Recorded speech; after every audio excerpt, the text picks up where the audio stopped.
hayan sido un espacio de reflexión y descanso, y que las situaciones que estamos viviendo a nivel social, a nivel de salubridad, sean una oportunidad de resiliencia, una capacidad de afrontamiento permanente para seguir soñando y seguir construyendo nuestros sueños, nuestras metas, nuestros objetivos, que nos deparen un mejor futuro, un mejor mañana.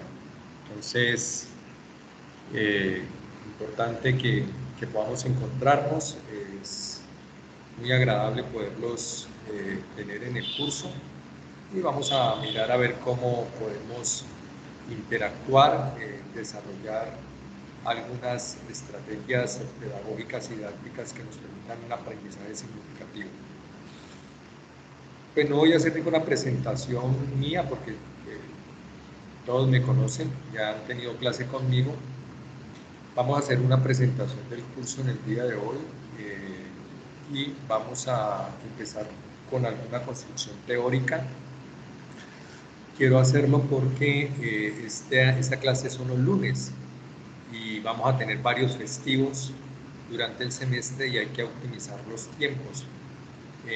Este primer encuentro lo estaremos terminando más o menos a las 5:30 de la tarde. Voy a tratar como de explicarles la metodología. Les mostraré la plataforma Moodle. Hoy en la noche ustedes podrán ya tener acceso a la plataforma, donde he habilitado la primera unidad para que ustedes puedan tener acceso a ella. No le doy acceso a las demás unidades para que no nos confundamos y no nos enredemos con esto. Solamente vamos a irnos dedicando unidad por unidad, de tal forma que podamos tener significativamente un buen proceso de aprendizaje. ¿Listo? Entonces, voy a compartir la pantalla para mostrarles el curso, la carta descriptiva. ¿Les parece bien? Sí, profe. Claro, profe.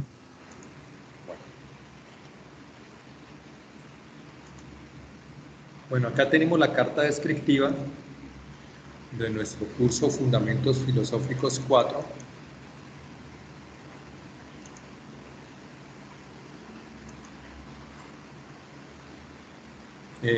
Las capacidades humanas y competencias que vamos a desarrollar son las capacidades de pensamiento crítico y pensamiento sistémico, y ustedes ya deben venir con un insumo de competencias previas, las que fueron desarrolladas en los fundamentos 1, 2 y 3.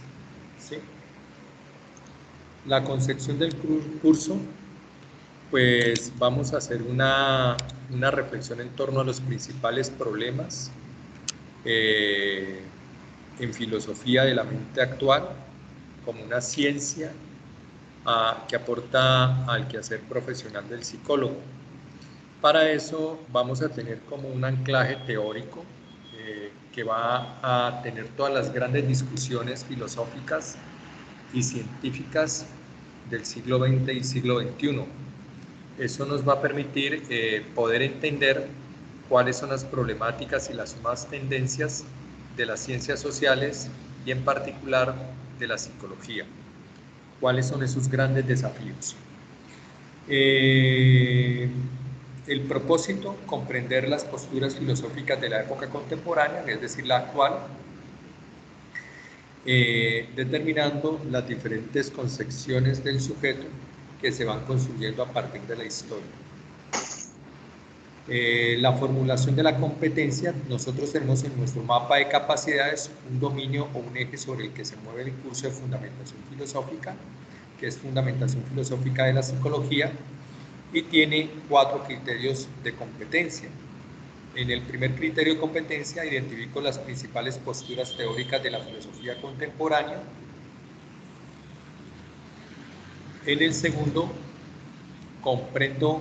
mi segundo criterio es comprendo la concepción del sujeto y su relación con las diferentes posturas filosóficas de la época contemporánea. El tercer criterio, critico las diferentes posturas filosóficas del periodo contemporáneo a fin de poder determinar las posiciones que va construyendo el sujeto en relación a su entorno social. Y el cuarto criterio de competencia, articulo los aportes de los diferentes pensadores contemporáneos y sus aportes a la concepción del sujeto actual. Estas serán las temáticas que vamos a desarrollar.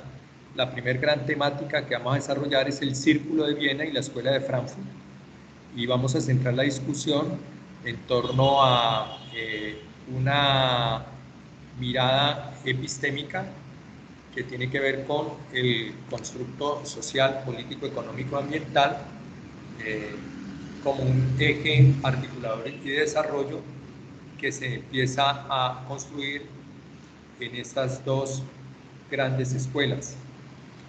En la segunda unidad vamos a trabajar el sujeto, abordajes contemporáneos. La tercera unidad, la fenomenología, existencialismo y filosofía analítica. Esto es una filosofía de la ciencia.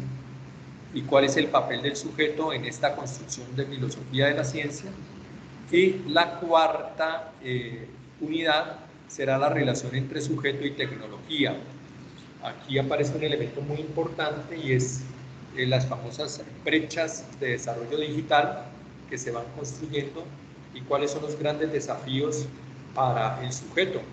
Cuando hablamos de generaciones que presentan brechas de denominación y construcción, brechas que tienen que ver con el abordaje a los dispositivos, el acceso a la tecnología, la formación, y tenemos un grueso de la población que por ser adulta no fue formada para eso o le cuesta dificultad por X o Y razón este tipo de formación. Y entonces hablamos de una población que hace un ejercicio de migración tecnológica que pues de una u otra manera empieza a marcar algunas concepciones que irán siendo superadas a medida que la ciencia va generando nuevas innovaciones y nuevas invenciones de desarrollo.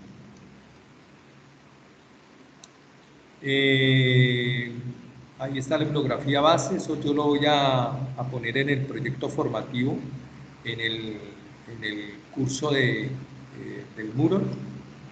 Ya en la plataforma Moodle se ve así. Van a tener solamente acceso a la primera unidad. Ya están viendo esta ventana de Moodle, ¿cierto? Entonces, en la ventana de Moodle que vamos a ver, encontramos dos lecturas de apoyo, ¿sí? Y vamos a tener en esa primera unidad tres videos. Y vamos a esta primera unidad, cada unidad va a valer el 25%, ¿sí? Esta primera unidad nos vamos a gastar 4 clases. 4 clases. Hoy es la primera, 26. La segunda sería, en este orden de ideas, el 2. La tercera, el 9. Y la cuarta clase, el 16. El 16 es festivo. Entonces, habrá una actividad para que no perdamos, y por eso el parcial que tenemos para cerrar esta primera unidad será el día 23 de agosto. ¿Listo? ¿Qué actividad vamos a desarrollar? Una jornada de exposiciones. Vamos a hacer 6 diapositivas, 2 diapositivas por cada video. Entonces dice que las primeras 2 diapositivas que son del video 1, y el video 1 ya lo tengo localizado acá, es el que dice el círculo viene y la tarea de la filosofía, será a través de un mapa conceptual. Las diapositivas 3 y 4 hacen referencia al video 2, según lo que me indica el video 2 es la Escuela de Frankfurt, y las diapositivas 5 y 6 es una espina de pescado y hace referencia al video 3, que hace una alusión a la teoría crítica de la Escuela de Frankfurt. Tendremos un foro el día 9 de agosto. El 9 de agosto el foro se construirá a partir de las 2 lecturas de apoyo que están aquí. Es decir, con estas 2 lecturas yo haré o realizaré una provocación de participación en el foro. Y la participación en el foro se dará de 4 de la tarde a 6 de la tarde en el horario de la clase.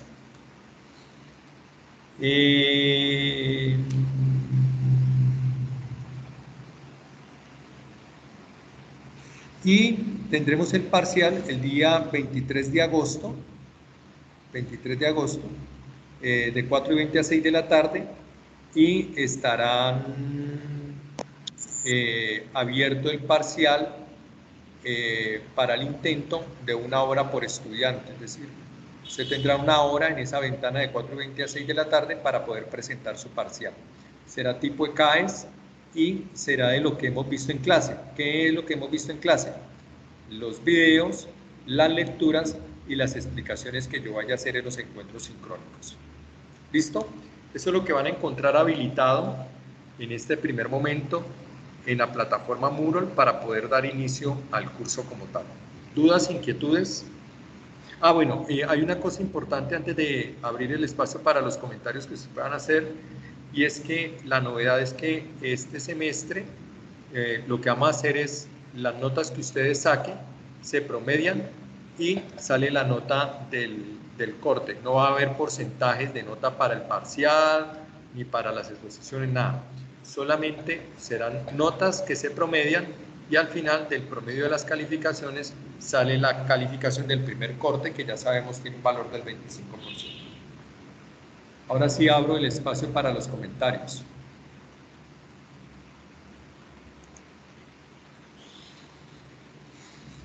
¿Qué comentarios, qué observaciones tienen frente a lo que he presentado de manera muy sucinta y resumida?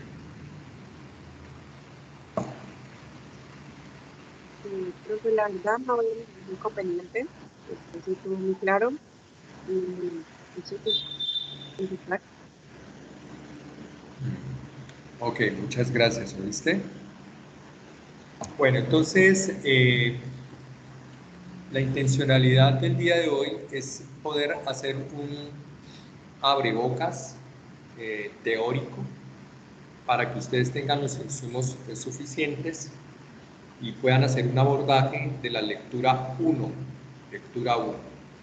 Y la otra semana yo haré otro introito o otra introducción para la lectura 2, que será la Escuela de Frankfurt. ¿Está claro?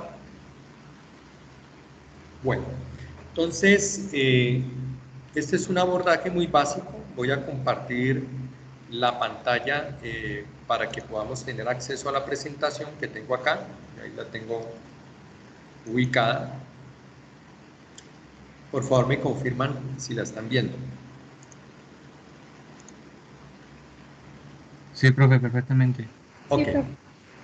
Entonces vamos a empezar a hacer una alusión en torno al Círculo de Viena. Hay algo importante para comenzar, y es que esta construcción de sujeto que se da en el siglo XX y lo que va del siglo XXI ha pasado por grandes momentos, ¿sí? Y dentro de esos momentos hemos querido caracterizar en esta primera unidad dos grandes momentos, ¿sí? Que son el Círculo de Viena y la Escuela de Frankfurt, con una particularidad, y es que ese primer gran momento que se da en la primera mitad del siglo XX tiene una característica, y es que se da en un escenario de guerra. ¿Sí? Entonces, el mundo ha tenido que vivir y experimentar dos guerras mundiales. Y con dos guerras mundiales, el mundo ha tenido que soportar crisis humanitaria, crisis económica, una crisis muy fuerte económicamente que vivió el mundo en 1923. Se quiebran todos los bancos del mundo. E imagínense cómo queda la economía del mundo cuando el sistema bancario se quiebra. Pues hay unas inyecciones económicas que se empiezan a dar, aparecen unos sectores circundantes que empiezan a alivianar la carga y activan la economía, y uno de los principales sectores que se activa y que genera desarrollo y vuelve a activar la economía es el sector de la construcción. Comprensible, porque es que producto de la Primera Guerra Mundial, Europa queda en muchos países semidestruida.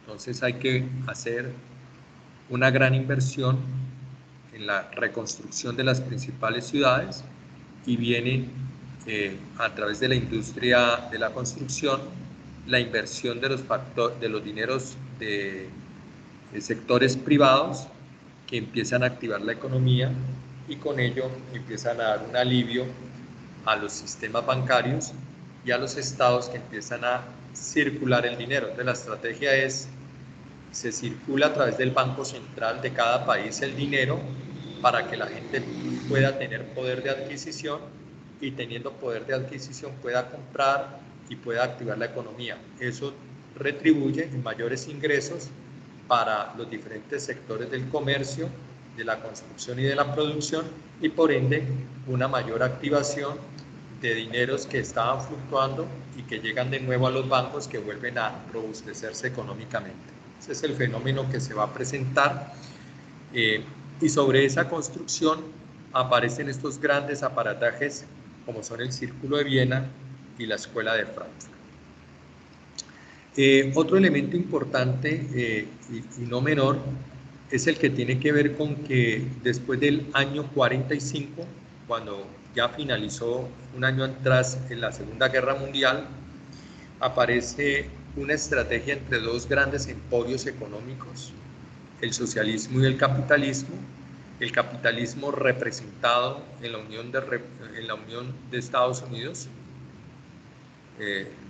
la Unión de Estados Americanos, y el socialismo representado en la Unión de Repúblicas Socialistas, la URSS, y con ellas aparece algo que se llamó la Guerra Fría.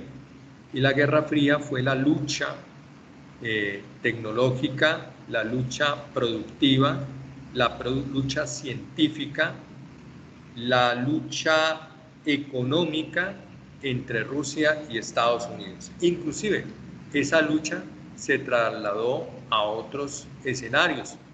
Lo traigo a colación atendiendo a que estamos ahora en los Juegos Olímpicos de Tokio, y eso es un escenario que se presentó, la lucha deportiva entre los rusos y los americanos, queriendo demostrar cuál era el que tenía los superatletas. Inclusive hay momentos donde hay boicot en los Juegos Olímpicos y dejan de asistir los rusos y dejan de asistir los americanos, queriendo demostrar que sin su participación el deporte no es lo mismo. Sobre esto se mueven los intereses del mundo.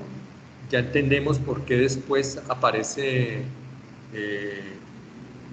diferentes intervenciones a nivel económico, a nivel político, y sobre los años 60, sobre el año 68 específicamente, un 6 de mayo, se produce un hecho muy importante, y es en Occidente, y es el fenómeno del famoso Mayo francés, un Mayo francés que va a tener toda su fuente de reflexión en torno a la propuesta existencialista que fue discutida, que fue pensada tanto en la Escuela de Frankfurt como en el Círculo de Viena. Paralelo a él, dale. Disculpe una pregunta, no sé si de pronto sea yo mi internet, pero si usted ha pasado las diapositivas, yo sigo viendo la primera nada más. No, estoy viendo solamente la primera, todavía no. Estoy haciendo una introducción muy corta, la he puesto ahí en este slide y no he pasado todavía. Ah, ok, profe. Lo segundo es que dentro de esta construcción, paralelo a lo que pasa en el Mayo francés europeo, aparece en América Latina el movimiento de las revolucionarios, y aparece en Argentina un personaje que se llama el Che Guevara, y con ello aparece todo el movimiento de las guerrillas. que tenía como un propósito fundamental y era la revolución frente a la dominación capitalista, buscando la igualdad de los pueblos. Bueno, ya más adelante el fenómeno socialista de la revolución planteada por el Che Guevara se empieza a desvirtuar y aparecen unas filtraciones sobre los años 80-90 de fenómenos como el paramilitarismo, el narcotráfico, que impactan, infiltran y le cambian como el horizonte a este movimiento de revolución en América Latina. Y en Estados Unidos, en los años 60, paralelo a eso también, aparece el movimiento hippie. El movimiento hippie tiene una pretensión fundamental y es que gira en torno a tres hechos fundamentales. El primero, su gran eslogan, paz y amor, peace and love. El segundo, que tiene que ver con el consumo de la marihuana, ¿sí? Y el tercero, la cosmovisión del mundo. Peace and Love se va a convertir en la nueva filosofía que tiene que ver con un estado libre, ¿sí? Una representación libre del individuo que no quiere volver a estar atado en las cadenas de la guerra. Entonces, esta filosofía es cero conflicto, cero violencia, porque nadie quiere volver a vivir una guerra mundial.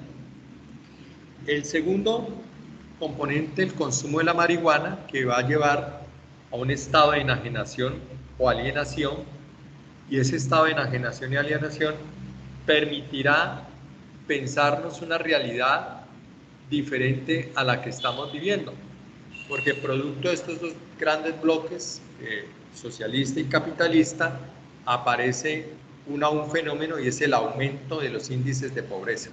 Aumentan los índices de pobreza y la población que se ve impactada por la recesión económica y por un consumismo que los esclaviza del mercado, quiere abstraerse, quiere vivir una realidad distinta.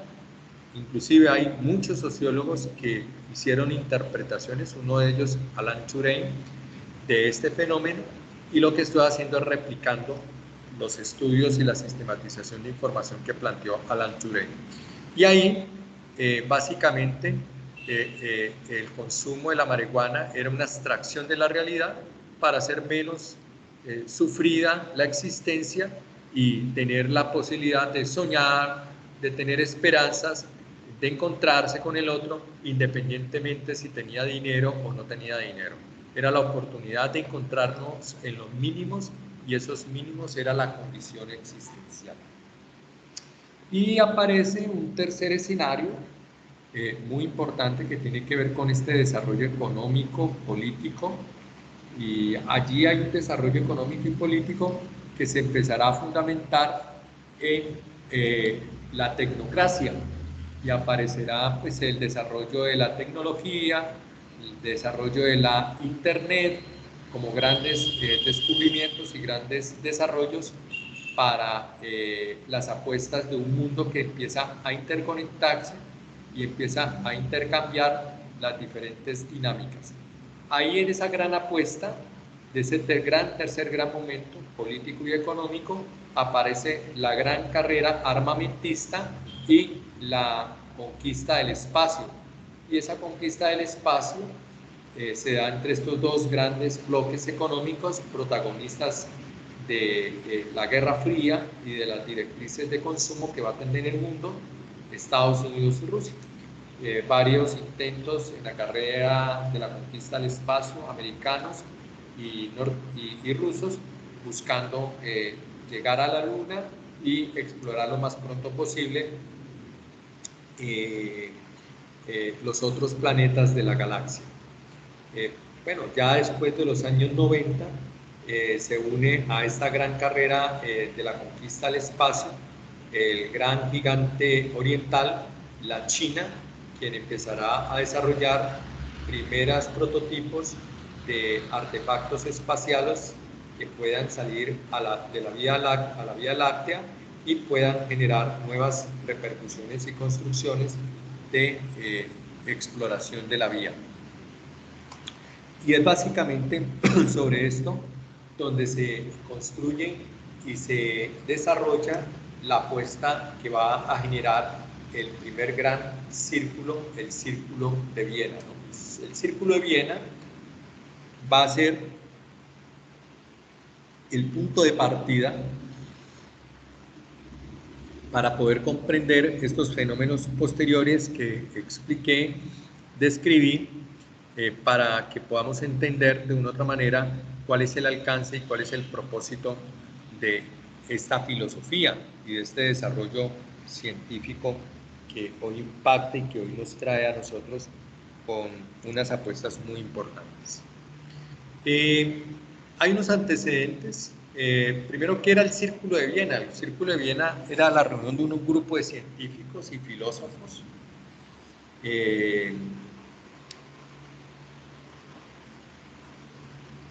que van a presentar una postura muy desde la física, muy desde la inducción, muy desde el materialismo, y empezarán a desarrollar una gran filosofía de la ciencia.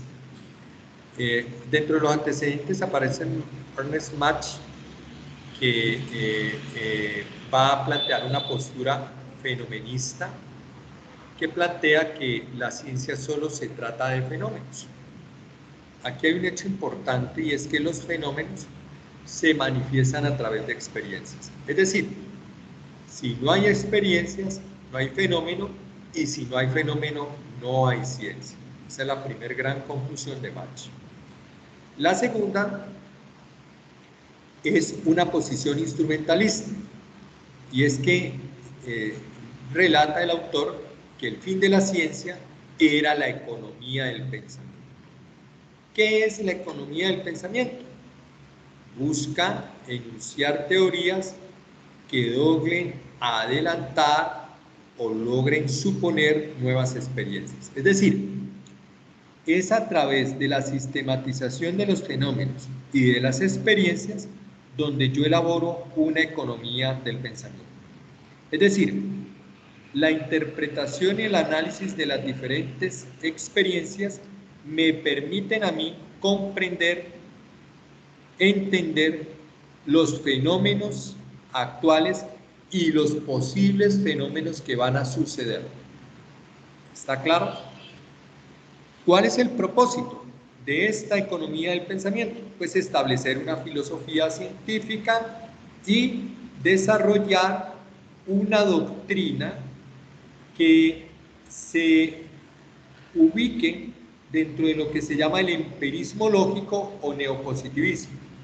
Este empirismo lógico es precisamente el análisis de las diferentes experiencias para poder comprender las futuros o las actuales construcciones teóricas o los modelos teóricos del presente o del futuro. No sé si hayan comentarios, preguntas, observaciones.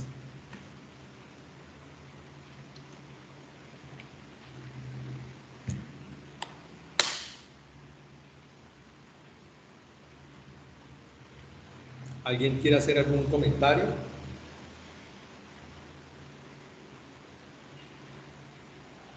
Hola.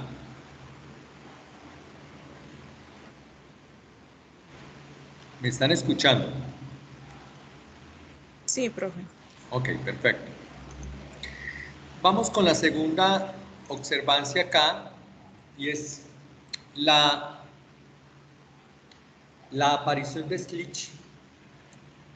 Este Schlick va a ser considerado el fundador del Círculo de Viena, ¿sí? Y será el fundador porque Schlick va a plantear algo muy interesante, y es que va a desarrollar el primer curso de filosofía de las ciencias. en Viena. Este primer curso de esta filosofía de las ciencias inductivas se desarrolla en el año 1922 y el encargado de esto será Slick. Y con esto aparecerá toda la manifestación y fundamentación del empirismo, ¿sí? Y del empirismo lógico y de ese neopositivismo. La cátedra hace un abordaje desde la física, es decir, desde las experiencias, ¿sí? Desde los enunciados, ¿sí? Que se pueden experimentar a través de diferentes hechos, de diferentes sucesos. Un enunciado que no se puede comprobar empíricamente, dice Slick, no tiene sentido.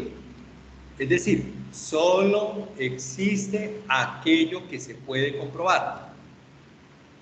Entonces dice Slick que hay cosas que están allí que no se pueden comprobar y que no significa que no existan. Lo que pasa es que han sido mal enunciadas, han sido mal construidas. Son cosas que tienen que ser reinterpretadas y se reinterpretan, se redireccionan, se resignifican a través de las experiencias. Y las experiencias me permiten ahí ir corroborando los datos más importantes de esa realidad. Y con esos datos más importantes de esa realidad, yo establezco una sistematización y con la sistematización lo que logro hacer, lo que logro desarrollar es una nueva percepción, una nueva explicación de la realidad. En pocas palabras, no se puede entender desde la postura del Círculo de Viena, en sus orígenes con Slick, el desarrollo de la ciencia sin que se haya pasado por la experiencia. La experiencia lógica se va a convertir en el desarrollo de la ciencia.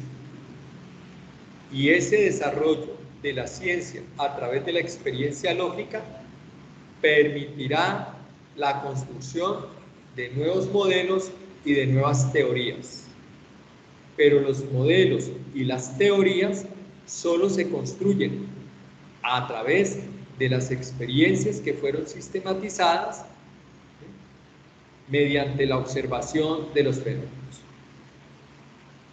El Círculo de Viena va a tener tres grandes pretensiones a partir de la apuesta de Slick que señala en esta cátedra y que he explicado anteriormente. Las tres grandes pretensiones del Círculo de Viena son el cientificismo, el empirismo lógico y el subnaturalismo. El cientificismo son los procedimientos de las ciencias experimentales únicos y válidos. ¿Qué significa? Son los hechos experimentales los únicos que se corroboran como válidos. ¿Y qué significa que se corroboren como válidos? Son el principio del conocimiento, son el principio de la ciencia. El segundo componente del círculo o pretensión del Círculo de Viena es el empirismo lógico. Dice que todo conocimiento científico se basa en la experiencia. ¿Por qué?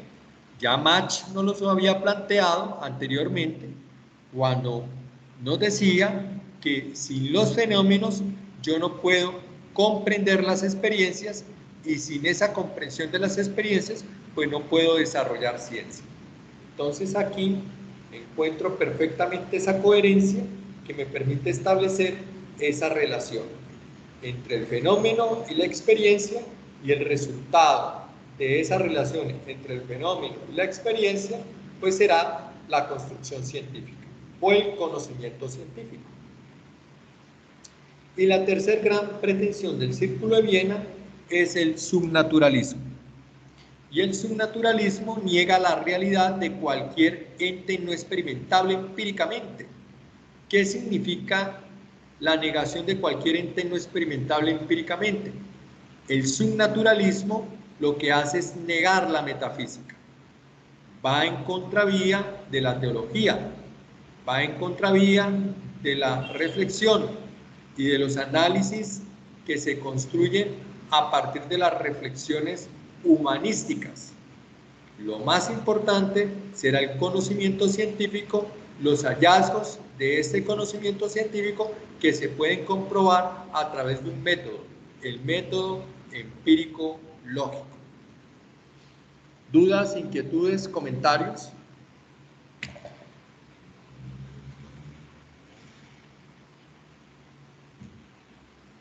¿Hasta ahí están entendiendo?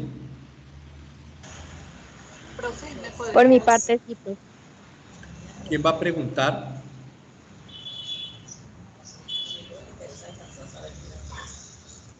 Había una niña que iba a preguntar. Si quieren, levanta la mano para saber quién va a preguntar y poderle dar respuesta a lo que quiera preguntar.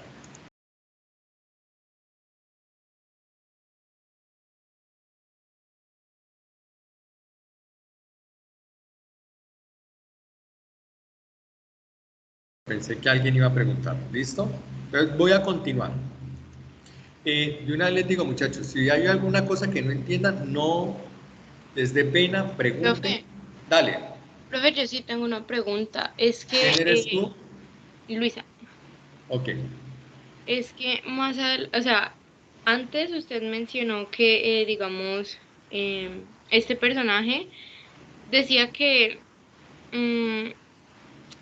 o sea, para él sí pueden existir las cosas, pero si no se experimentan, no están ni bien estructuradas o carecen de sentido. Más o menos fue Sí, la idea señora. que sí, ¿cierto? Pero entonces en el subnaturalismo, ahí en esa diapositiva, pues dice que básicamente lo que no se puede experimentar no tiene realidad, pero entonces sí tendría existencia.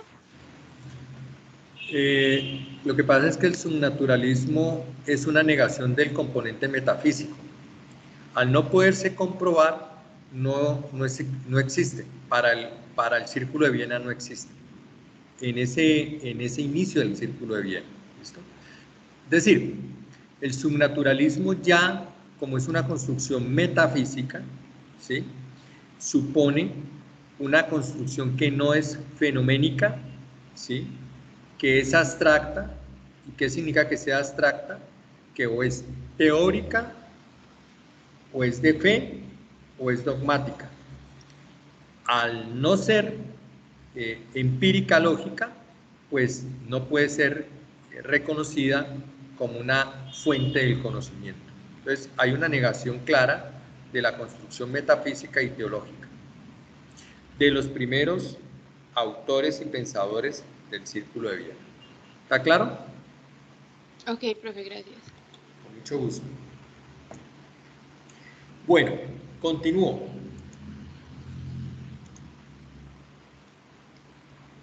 La gran apuesta del Círculo de Viena va a ser entonces el inductivismo.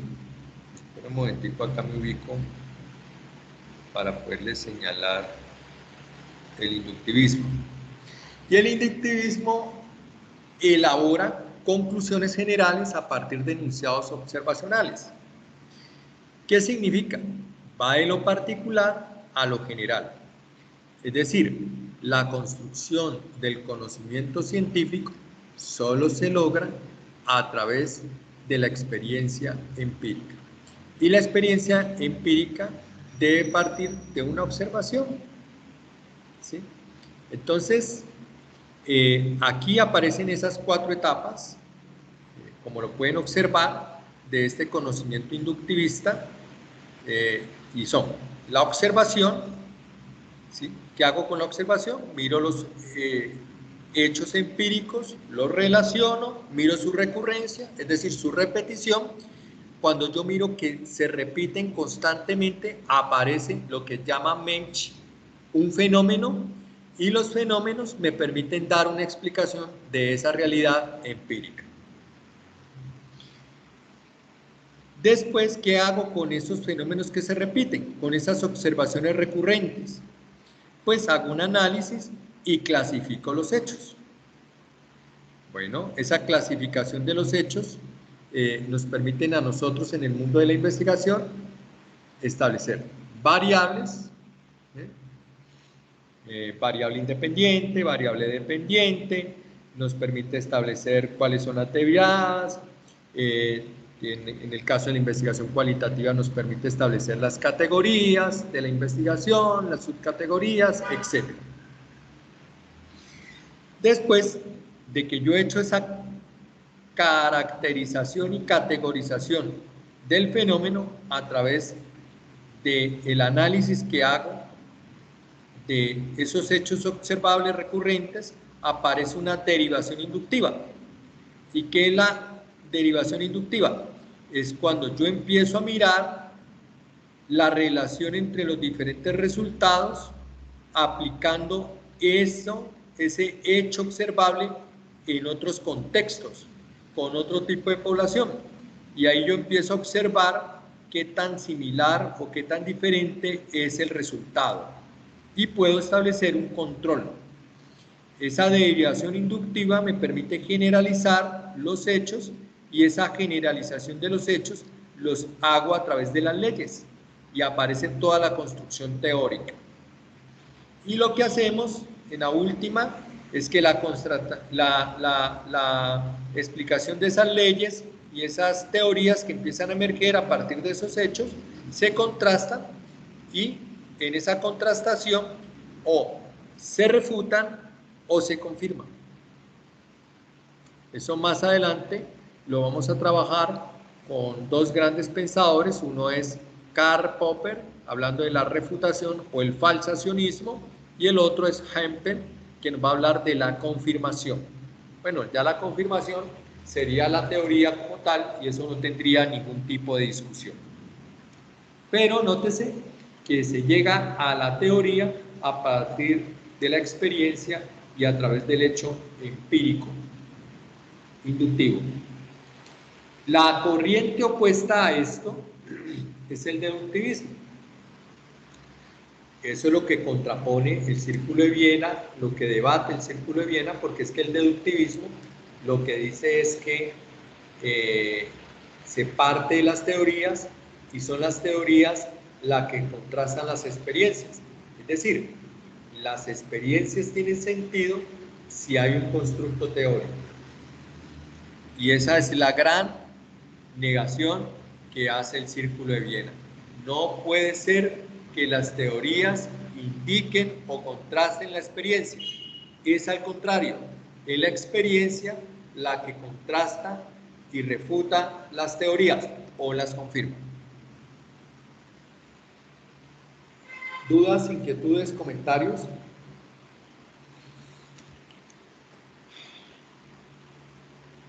¿Está claro ahí? Sí, profe. Bueno, vamos a concluir este introito planteando algunos elementos.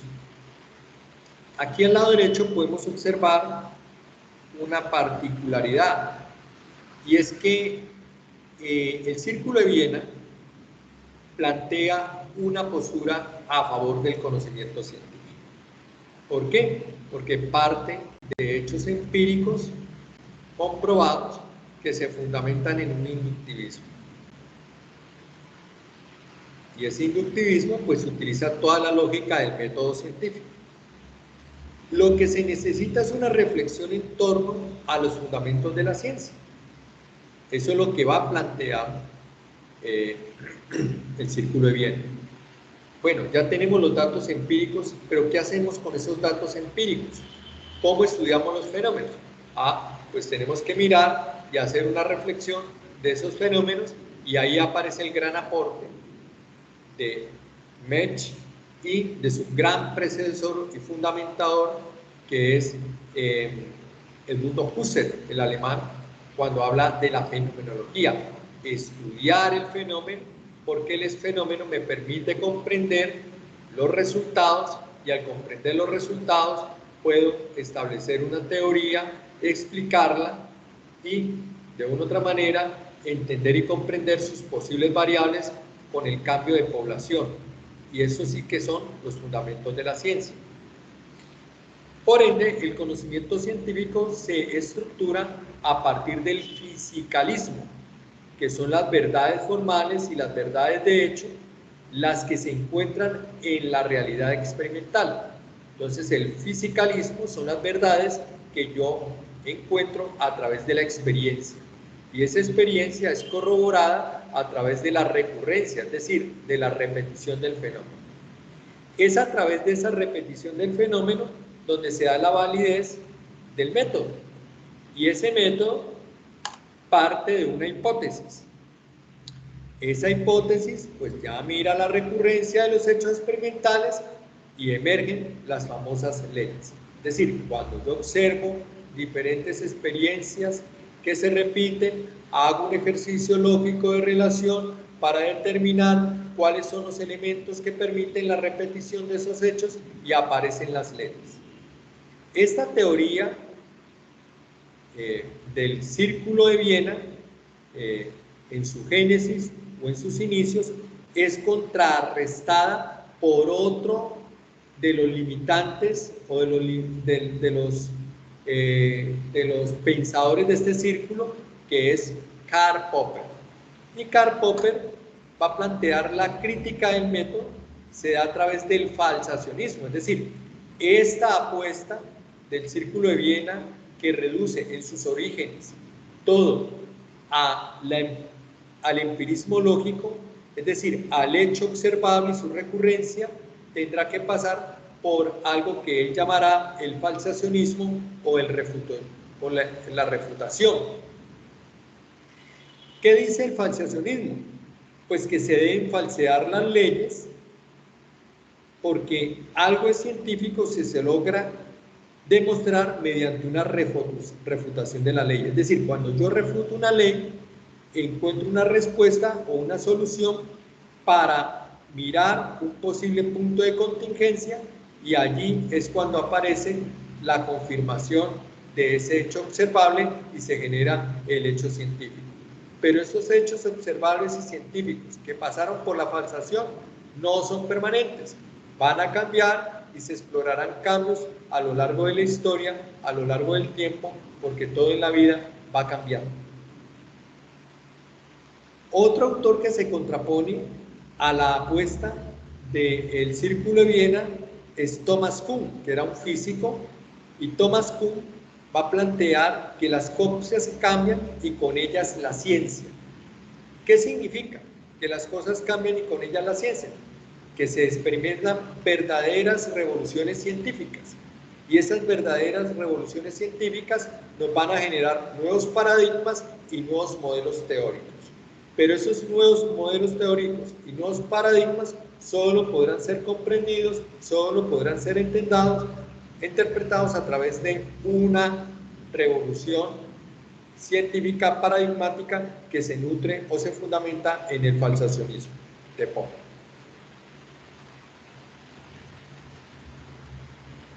¿Dudas, inquietudes?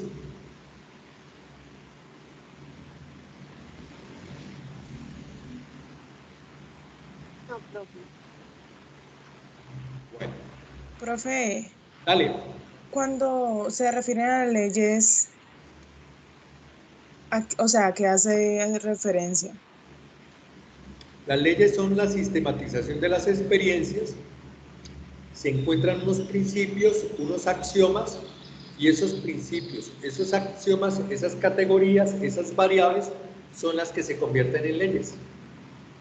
No hacen referencia al componente normativo, ¿no? Ah, vale, profe. Gracias. Ok. Popper es un autor que nace en 1902, muere en 1994, hace una revisión sobre la concepción científica y se fundamentará en el falsacionismo y la postura hipotética deductiva. Serán los dos grandes aportes de Karl Popper, el falsacionismo y la postura hipotético-deductiva.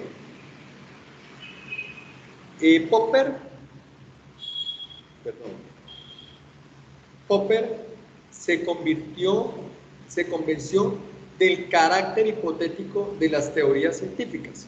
¿Qué significa? Todo lo que un investigador va a indagar en una apreciación y apropiación de un fenómeno tendrá que ser corroborado. Pero ese camino entre eso que él cree y lo que él va a corroborar tiene un puente. Y ese puente entre lo que él cree y lo que va a corroborar se llama la hipótesis. Y la hipótesis al final o se tiene que contrastar o refutar o se tiene que confirmar. Es decir, el camino final del puente, del camino hipotético, será o la refutación o la confirmación de lo que el investigador estaba pensando antes de iniciar una investigación. Una hipótesis, dice Popper, es mejor cuando es más falseable. Entre más falseable sea la hipótesis, va a dar una mayor explicación de los hechos. Cuando la hipótesis no es falseable, es decir, no es refutada, no es una posibilidad de construcción de nuevo conocimiento. Entonces se convierte en un ejercicio que termina entorpeciendo el desarrollo científico, el desarrollo de la ciencia. ¿Cómo corrobora esto Popper? A través de un famoso método que es el método hipotético deductivo, que es uno de los grandes aportes que desde Galileo se hizo a la ciencia. ¿En qué consistía este aporte? Consistía en que no podíamos partir de los dogmas y de las teorías. Recuerden que Galileo hace una ruptura con la posición dogmática de la Iglesia, que había explicado que la Tierra era el centro del universo y que el mundo había sido creado en 7 días. Cuando aparecen los hallazgos de Galileo y se observa que hay un cosmos y que la Tierra no hace parte del universo y aparece toda la reflexión copernicana, se cambia de concepción y con esa concepción aparece un nuevo lenguaje científico que es el lenguaje hipotético. Y ese lenguaje hipotético se va a fundamentar en las observaciones empíricas y lo que hará el hombre en esos años de la época moderna, inicios de la contemporánea, es desarrollar tecnologías, desarrollar instrumentos, desarrollar invenciones que le permitan tener un mejor acercamiento de las realidades que está observando. Las hipótesis son el punto de partida entonces para el científico, estarse inmersas en el modelo teórico. Es decir, una hipótesis ayuda a sustentar un modelo teórico y a su vez los modelos teóricos se originan o tienen su génesis o tienen su fundamentación en las hipótesis. ¿Qué debe hacer el científico? El científico debe no identificar solamente las experiencias, sino pasar a algo más, y es identificar el problema. Porque la experiencia no tiene sentido si yo no identifico cuál es el problema de esa experiencia. Entonces, esa experiencia que se pone bajo la lógica de la problematización se logra a través de algo que se llama la contrastación de las hipótesis. Y en esa contrastación de las hipótesis se falsean o se confirman las mismas acciones, las mismas experiencias. Y es ahí donde aparece todo el desarrollo inductivo para generar la construcción científica que plantea Popper. Entonces, las hipótesis se refutan a través de hechos que contradicen la misma hipótesis. Entonces, esos hechos que contradicen la misma hipótesis, vuelvo a reiterar, necesitan ser refutados. Y entonces, ¿cómo se refutan? Con la mejor explicación posible. La mejor explicación posible que tenga el científico a través de la falsación de las hipótesis nos va a permitir tener un mayor conocimiento de la realidad. ¿Cómo se hace eso? Pues haciendo rastreo de literatura, mirando hallazgos. Son por eso que ustedes les enseñan a construir antecedentes, a hacer revisiones bibliográficas sistematizadas, para que ustedes frente a un tema, objeto de estudio, vayan teniendo un mejor acercamiento y una mejor realidad de lo que estamos haciendo. Ninguna teoría científica entonces puede considerarse como definitiva. Si usted considera una teoría científica como definitiva, la está reduciendo a una construcción dogmática. Y cuando las construcciones son dogmáticas, aparecen las pseudociencias. ¿Qué hace entonces el falsacionismo? El falsacionismo es un conocimiento que comienza con las percepciones, es decir, con las creencias que tienen los sujetos. La labor del científico entonces comienza cuando yo evidencio a través de esas percepciones, a través de esos intereses, a través de esas experiencias, un problema. Cuando yo evidencio o problematizo esa realidad que estoy experimentando o que estoy entendiendo a través de mis creencias, elaboro una contrastación de hechos. Y esa contrastación de hechos se da de dos formas: a través de una contrastación empírica, corroborando si los otros sujetos a través de las experiencias experimentan o no lo mismo, y la otra a través de las teorías. En ambos casos, las soluciones son las mismas hipótesis o explicaciones científicas, porque cuando yo refuto, bien sea desde lo empírico o desde la teoría, esa hipótesis, aparece una nueva construcción hipotética para poder marcarme cuál es el desarrollo y cuál es el avance o la posible explicación al problema que estoy planteando o estoy enunciando. ¿Dudas?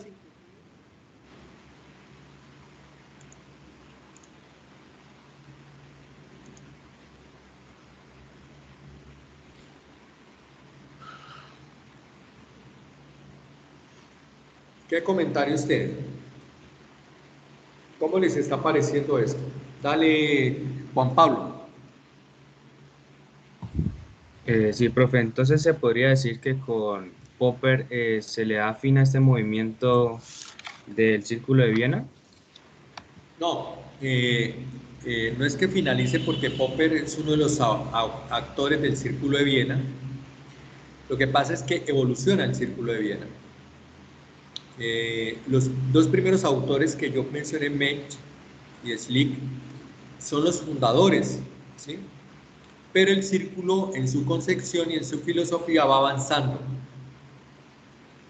Y dentro de esos pensadores que permiten que el círculo avance, que el círculo tenga otras miradas y otras concepciones más flexibles y no tan rigurosas de lo que es el conocimiento científico, es Karl Popper. ¿Por qué? Porque Popper va a incluir, Juan Pablo, dos elementos fundamentales.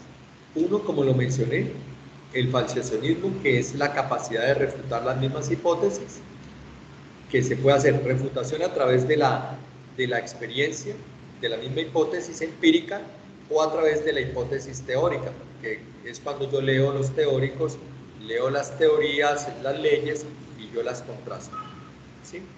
Y el otro gran componente es el componente hipotético, deductivo, que es el que me permite generar esa refutación constante, y la refutación constante de las hipótesis a través de este método me permite tener un mayor conocimiento de la realidad.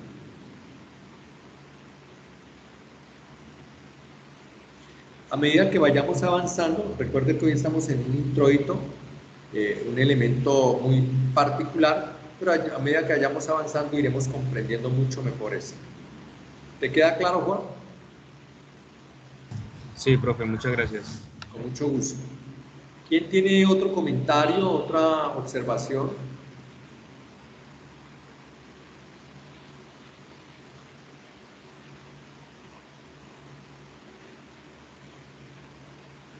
Ok.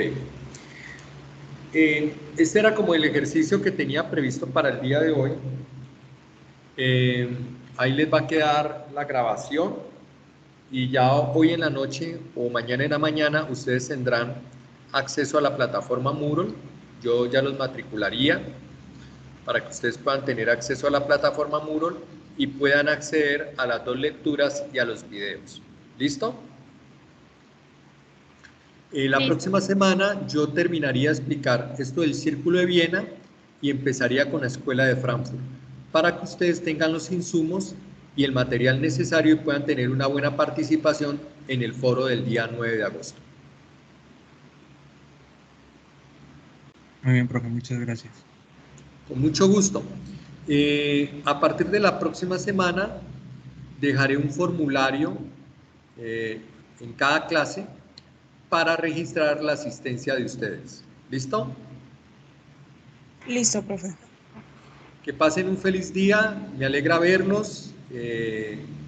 Poco a poco iremos como trabajando y desarrollando. Esta será la clase en la que estaré con ustedes, Fundamentos 4.